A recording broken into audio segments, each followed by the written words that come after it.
Pozdrav svima, danas je 31.2016. i prošlo je 14 tjedana na Roakutanu. Budio sam se prije nekih možda pola sata, doručkovao, uzeo Rekutan i otuširao se, evo sad snimam ovaj video, pa ću ići učit.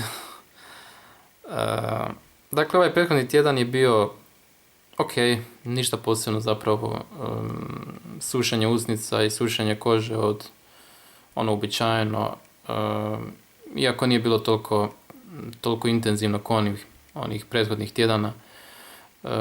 Tako da je to što se tiče toga, psihički se osjećam ok, super, dobro. Dakle, situacija je poboljšana, ovih 30 mg je puno bolje djeluje i nadam se da će 40 u budućnosti još bolje djelovati.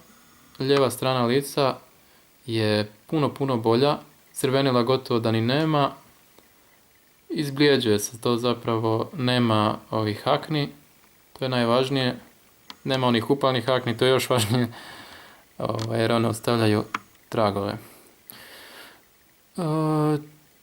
Crvenilo je tu nešto malo izraženije nego na lijevoj strani, ali je isto blijedi, to je dosta glatko sada u odnosu na prije kada je bilo grubo i hrapavo. Čelo je ok, nos je ok i brada je ok, tako da dobro, ide na bolje, čini mi se da ide na bolje i tako ćemo naravno nastaviti, a ja vas pozdravljam do idućeg tjedna. Bok.